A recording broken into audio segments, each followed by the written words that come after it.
Oh, me? I suppose I do have a scary story I could share with you.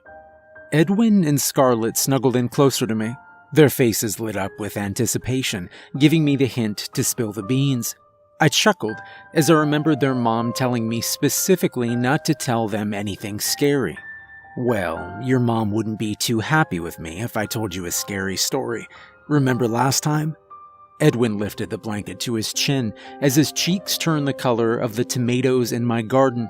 Scarlett, ever the best big sister, argued his case. Grandpa, Edwin was little then. He's big now. We can handle it. I situated my glasses that were hanging from the end of my nose. Then I leaned forward, elbows on my knees, and made these two kiddos a deal. All right, do you two promise that you won't be needing to sleep in your parents' bed for the next year straight if I do tell you? Scarlett leaned forward, elbows on her knees in her usual mimicking fashion, and spoke with force. Edwin can sleep with me if he gets scared. My eyes danced over to Edwin as I looked for a silent agreement from him. The blanket was still held up to his chin. I could see the reflection of Scarlett, an eye distorted like a mirror in a funhouse in the round glasses that balanced on his tiny nose. A stutter left his mouth, and he spat out a response in perfect little brother fashion. I don't need to sleep with you, Scarlett. I don't get scared at stories that aren't true. I leaned back into the couch and diffused the fight that was ready to ensue between brother and sister.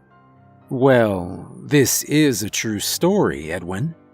Both of them shut up immediately. Shock spread across their face for a split second. Then they leaned back into me with little smiles on their faces, even more eager than before to hear the story. It made me smile. To be young and excited over a scary story from their grandpa made my heart warm. I lifted my chin, and the room was silent.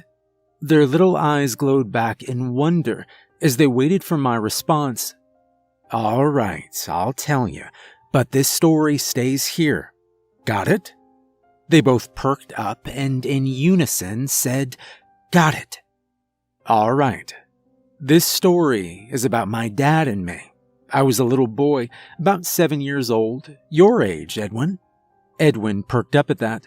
If something scary happened to his grandpa at the same age and he lived to tell the tale, then he could definitely make it through this story. I took a swig of water and then began. It was a summer night. My mom and sister were inside making dinner when this storm came out of nowhere. Now, as a little boy, I loved storms. I loved playing outside in the rain and listening to the thunder. So, as soon as the waves of rain started pouring down, I ran outside and let the wetness enthrall me. After playing for some time, I sat under a tree and I found some dandelions to play with. It was at that moment that I saw my dad walking towards me. Oh, I still remember how happy I was at that moment to see my dad coming towards me in the pouring rain. Neither of my parents ever played in the rain with me when it was pouring like that. They'd watch me from a window or from a bench under the overhang, but they'd never risk getting drenched themselves. He had on his usual attire, jeans, a red t-shirt, and a black windbreaker. He looked like he jumped into the lake by the time he reached me. It was storming that badly. He came up and sat right by me under the tree. What are you up to, Josh? He said. Edwin interrupted the story before I could finish. Wait, he called you Josh? I patted Edwin on the back. Yes, that's my name. Scarlett had her 2 cents to share on the topic. Duh, Edwin. Did you think his parents named him Grandpa? Edwin's little cheeks grew red once again as he pouted his lips at his sister. I knew the steam was about to blow out of his ears when he whipped back at her. I knew that. I just forgot. Scarlett rolled her eyes and flipped her braid over her shoulder. Can we please get back to the story? The room was dark and the flames in the fire pit cracked. Shadows danced over the kids' faces as the silence drew them in. All right, since you said please. As I was saying. Well, I held up both hands and showed my dad the dandelions I'd been collecting. 2 yellow flowers held straight up between my thumbs and pointer fingers. I got these plants. Now I'm looking for bugs to eat it. He looked at the dandelions inquisitively. You know, I bet a lot of the bugs are hiding from the rain. I'll help you find some once it stops raining, he said. A low rumble of thunder rolled through the sky from the distance. My eyes landed on his, waiting for him to tell me it was no longer safe to play outside. Instead, he surprised me with his answer. I don't see any lightning. We can play a bit longer. My dirty blonde hair was matted to my forehead by this point. It was raining hard. A huge smile spread from ear to ear as the words my dad said registered. He was being great. He sat with his legs crossed in the grass and leaned forward. His eyes darted around the yard, and they lit up as he spotted something. His thumb and pointer finger dug down between the blades of grass, and out popped a worm. The brown thing wiggled and writhed as he held it up in the air. Black clumps of wet dirt fell off the slimy creature as it danced in the summer rain. Whoa, I said, dropping the dandelions. Do you want to hold the worm, Josh? I reached out and grabbed the thing with one hand. Each end of the worm swayed from the top and bottom of my hand. It tickled my palm as I held it tight, which made me laugh. Hey, I'll tell you what. How about you and I go down to the lake? We can hold it in the water and see if a fish comes up to eat it. I scurried to my feet as fast as I could. Great, I said, the biggest grin still stretched across my face. My dad was letting me do things he normally wouldn't. For a split second, I wondered if my sister would want to come down to the lake with us. She would think it was interesting to see a fish eat a worm right out of my hand, after all. I looked up to the house to see if she was near the window so I could wave her down. What I saw instead still terrifies me all these years later. At this point, Edwin springs up from the couch, throwing the blanket off of him. No, I don't want to know. Scarlett, annoyed as ever, shot back at him. Edwin, you baby. He stood in the middle of the living room, stoic. He was a black silhouette staring back at us as the flames and shadows danced around behind him. I don't care what you say. Grandpa said this really happened. I don't want to know the end. I scooched to the end of the couch, leaned my hands on my knees, and stood up. Each bone in my back made a crack as I straightened out. My house coat fell and draped at my knees. All right, kids, I probably should have used better judgment in telling you this story. We're done for tonight. Let's go get a bowl of ice cream and think happy thoughts. Then we'll head to bed. Edwin fell fast asleep. He was pretty worked up from the story. I probably kept him up a bit too late past his bedtime, which contributed to the meltdown. It was nothing that a little Rocky Road ice cream couldn't fix, though. Scarlett laid in bed. Her braid laid perfectly over her right shoulder, and her little hands folded tightly over one another on top of the comforter. All right. Good night, little girl. I leaned down to give her a kiss on the forehead. Wait, Grandpa. I sat on the edge of the bed and peered down at her. Yes? A tired yawn escaped her lips. I want to know the end of the story. Oh, I don't know, honey.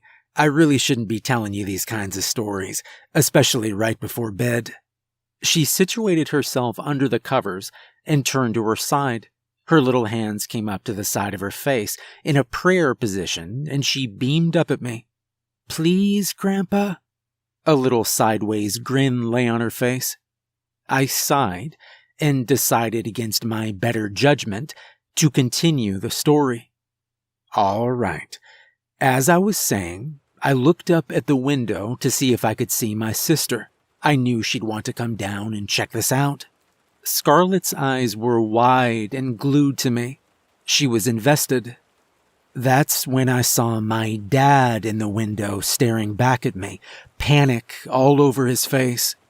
The rain puttered and pattered against the window, and it distorted the imagery. But there was no denying that my father was now in the house.